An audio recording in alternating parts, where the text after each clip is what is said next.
A new study by the New Jersey Resource Project called The Long Road Home finds that 1 in 5 families who were left homeless by Hurricane Sandy are still out of their homes. This is the story of Rick Heller of Union Beach, New Jersey. It's 5 years since Sandy, and you're renting a house, and your house, you can't live in it. Right. Our house is being lifted from Sandy. Right after Sandy, we worked with the insurance companies to actually get the money to fix everything that was damaged. We did. Then we were informed that we had to lift the house.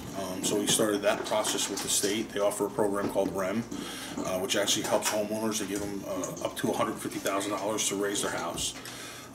Then there's your ICC, which is in your insurance. That's another $30,000 that if you have it available, you can use. For us, because we got flood insurance money, we were told afterwards that we should have held that flood insurance money to use some of it to raise our house, which to me really wasn't meant to do that. It was meant to put back what we lost. So our grant was very small. So we basically spent over a year and a half trying to fight for more money to raise our house. I have a large family. I have a family of 6. We live paycheck to paycheck, just like probably most of the people do.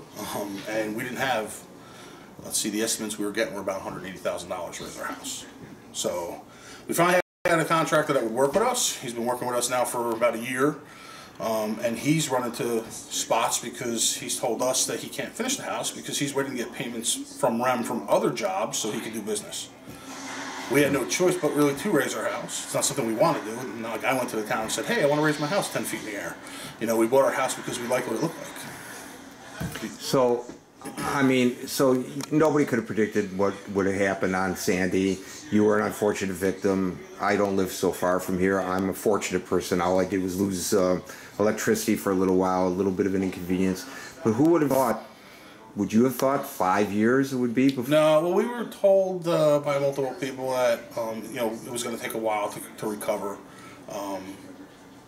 In our situation, by the time the actual insurance companies got through with processing all the checks, we were pretty much done. We took money out of my 401k and we borrowed from family members and we did whatever we could to try and get back into our home because we were told at the time, do whatever you can to get back into your house. If somebody had said, hey, you know, you're going to have to raise your house also, you know what I'm saying, that would have been a different whole thing. But we kind of did what we could to get back in the house. We got back in the house fairly quickly, within 2 or 3 months after Sandy. And we were back in our house, and then as the years went on, our flood insurance kept creeping up and up and up, and we were told, oh, well, you need to kind of raise your house now. So that's the part that really has impacted us, I want to say, within the last 3 years, because the money that the grant company gave us, or that we got from the grant, was so small, we could do nothing with it. Maybe lift the house and do part of a foundation, and that was about it. So we kind of had to fight and fight and fight, and to get more money. I found out later that my grant award calculation, there were some mistakes made that I guess whoever did it didn't calculate those things.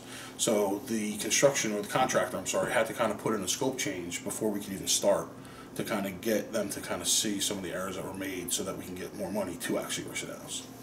Some of your other neighbors, they recovered a little bit faster. Is that cause for frustration that you're still... Frustration? Well, as I said to you before, you know, I'm frustrated with the whole process. I didn't go to the town or to the government to say, hey, I want to raise my house. I bought my house because it was what I liked. I mean, when anybody buys a house, they always say location, location, location. But let's be honest, you're buying a house because of what it looks like. And location, you know what I'm saying? So all of a sudden the government comes in and says, you have to raise your house, or you're going to have to pay $30,000 a year for flood insurance. Now that's what we've heard, but it has slowly creeped up there. A couple $1,000s we were paying for flood insurance. My problem with this whole situation is, again, I bought my house because of what I liked with it.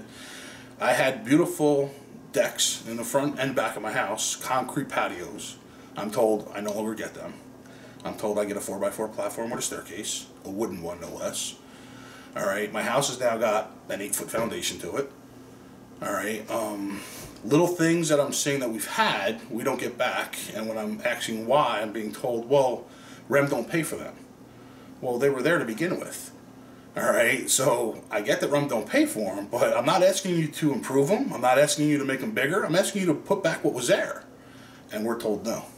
So those things frustrate me a little bit, and I always use the example, you got a car, you bought your car because you liked it. All right, if the government came in and said, okay, now paint it purple with pink polka dots and put big clown tires on it, would you still want your car?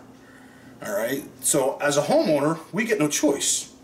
We have to do this, or we have to pay like an enormous amount of insurance for in case this happens again. In retrospect, would you have walked away? Yes, if I did not have a family, I would have walked away. Adding to Rick Heller's frustration, they are building a seawall around Union Beach. He and others here are wondering then why do they have to go through the expense of raising their homes? In Union Beach, New Jersey, I'm Gary Baumgarten. If you like this video, please share it with your friends and subscribe. There'll be more to come.